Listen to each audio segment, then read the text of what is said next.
আজ শেয়ার করব অনুষ্ঠান বাড়ির মতন বাটা মাছের ঝালের রেসিপি। 500 গ্রাম বাটা মাছ নিয়েছি, সামান্য একটু নুন হলুদ মাখিয়ে ভালো করে একটু ম্যারিনেট করে রেখে দেবো। মিক্সি জারে দিয়েছি 2 চামচ কালো সর্ষে, 2 চামচ হলুদ সর্ষে, 1 চামচ পোস্ত, কয়েকটা কাজু বাদাম, ঝালের জন্য দিয়ে দিচ্ছি 2টো কাঁচা লঙ্কা। একবার একটু ঘুরিয়ে নিয়ে অল্প একটু জল দিয়ে খুব ভালো করে মসৃণ করে বেটে নিয়ে বাটিতে ঢেলে রেখে দিচ্ছি। কড়াইতে দিয়ে দিচ্ছি বেশ কিছুটা সর্ষের তেল। ধোয়া ওটা গরম করে নিয়ে সামান্য একটু নুন দিয়ে মাছগুলোকে ভেজে নেব। আমি ব্যাচ ওয়াইজ মাছগুলোকে ভেজে নেব, খুব লালচে করে ভাজবো না, হালকা একটু ভেজে মাছগুলোকে আমি প্লেটে তুলে রেখে দিচ্ছি। সমস্ত মাছগুলো ভেজে আমি বাটিতে তুলে রেখে দিলাম। ওই তেলের মধ্যেই আমি দিয়ে দেবো সামান্য একটু কালো জিরে ফোড়ন। ফোড়নটাকে একটু নাড়াচাড়া করে নিয়ে একটা বড় সাইজের টমেটো দিয়ে দিচ্ছি। টমেটোটাকে একটু নাড়াচাড়া করে নিয়ে সামান্য একটু নুন এখানে দিয়ে দিচ্ছি যেন টমেটোটা খুব সুন্দর গলে যায়।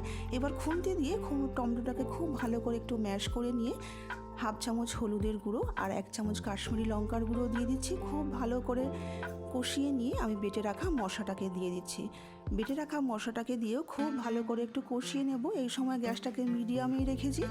যখন এরকম তেল ছেড়ে আসবে তখন এখানে পরিমাণ মতন জল দিয়ে দিচ্ছি। এখানে আমি 1 গ্লাস জল ব্যবহার করেছি। স্বাদ মতন নুন দিয়ে দিচ্ছি। নুনটাকে মিশিয়ে নিয়ে এটাকে আমি ফুটতে দেবো 3-4 মিনিট। 3-4 মিনিট ফুটে আসলে আমি ভেজে রাখা মাছগুলোকেও দিয়ে দিচ্ছি। ঝোলের মধ্যে খুব ভালো করে মাছটাকে একটু মিশিয়ে নিয়ে 3-4 মিনিট একটু ফুটিয়ে নিয়ে সবশেষে সামান্য একটু ধনেপাতা আর কয়েকটা চেরা কাঁচা লঙ্কা দিয়ে আমি একটু নাড়িয়ে দিচ্ছি।